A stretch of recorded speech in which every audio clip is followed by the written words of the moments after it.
প্রিয় দর্শক, আসসালামু আলাইকুম। কেউ বলে বালিহাঁস, কেউ বলে পাতিহাঁস, আবার কেউ বলে বতক। আর তাই সকলের এই পছন্দের রেসিপি নিয়ে চলে এলাম। আমার বাড়ির পোষা হাঁস থেকে একটা হাঁস নিয়ে খুব ভালোভাবে পালকগুলো পরিষ্কার করে নিয়েছি। আর যেহেতু এখানে ছোট কোনো পালক ছিল না, তাই পরিষ্কার করতে সুবিধাই হয়েছে। আসলে হাঁস পরিষ্কার করার জন্য অনেকে কিন্তু রান্নাই করতে চায় না। এখন দু একটা যা ছোটোখাটো পালক আছে, এগুলো একটু ঝলসিয়ে নিলেই ঠিক হয়ে যাবে। আর খেয়াল রাখতে হবে খুব বেশি যেন না ঝলসিয়ে যায়, এতে করে কিন্তু হাঁসের মাংসের টেস্টটা অনেকটাই নষ্ট হয়ে যায়। তা আমি একটা ন্যাকড়া দিয়ে মুছে খুব ভালোভাবে কেটে কুটে ধুয়ে মাংসটা রেডি করে নিয়েছি।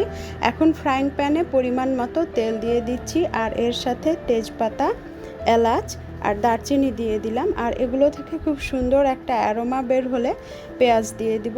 আর এই পেঁয়াজ ব্রাউন কালার হওয়া পর্যন্ত অপেক্ষা করব। এখন দিয়ে দিলাম টেবিল চামচের 1 চা চামচ রসুন বাটা, জিরা বাটা আর এর সাথে আদা বাটা। তিনটার কোয়ান্টিটি কিন্তু একই রকম রাখতে হবে। আর এর সাথে আরও দিয়ে দিলাম 1 চা চামচ মরিচ গুঁড়া আর হলুদ গুঁড়া,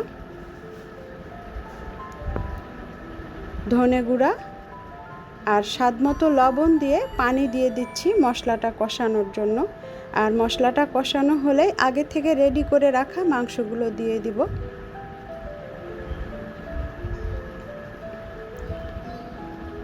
এই সময় কিন্তু মাংস থেকে প্রচুর পরিমাণে পানি বের হবে, আর এই পানিটা শুকানো পর্যন্ত অপেক্ষা করতে হবে।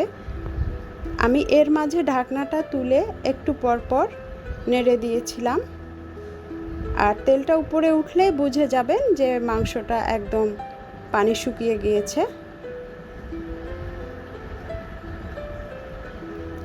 হাঁসের মাংস কিন্তু কষানোর উপরে নির্ভর করে যে এর টেস্টটা কেমন হবে। তো এই জন্য একটু কষ্ট করে অনেক সময় নিয়ে রান্না করা লাগে। তেল উপরে উঠে এসেছে, আমি দিয়ে দিচ্ছি 1 চা চামচ চিনি। হাঁসের মাংসে কিন্তু চিনিটা কোনোভাবেই অ্যাভয়েড করা যাবে না। দিয়ে দিলাম 1 গ্লাস মতো পানি। আর আমি এই পানিটা দিয়ে প্রেসার কুকারে 3 থেকে 4টা হুইসেল দিয়ে নিব। এতে করে আমার সময় ও জ্বালানি খরচ দুটোই কিছুটা হলেও বেঁচে যাবে। তারপর আমি আবারও ফ্রাই প্যানে নিয়ে ভালোভাবে কষিয়ে নিব।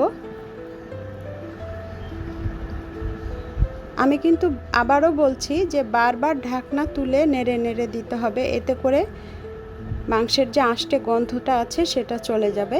দিয়ে দিলাম 1 চা চামচ গরম মশলা গুঁড়া আর এর সাথে ধনে জিরে ভাজা গুঁড়া। কালারটা দেখে কিন্তু একটু খয়েরি খয়েরি মনে হচ্ছে, তবে হ্যাঁ, যদি আসল টেস্ট পেতে চান হাঁসের মাংস কিন্তু অবশ্যই এমনটাই কালার হবে।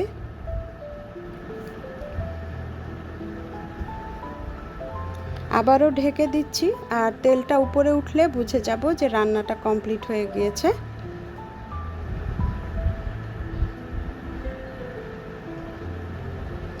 তো রান্না হয়ে গেল অথেন্টিক স্বাদের হাঁস ভুনা। এখন গরম গরম ভাতের সাথে পরিবেশন করব। সবাই ভালো থাকবেন। আল্লাহ হাফেজ।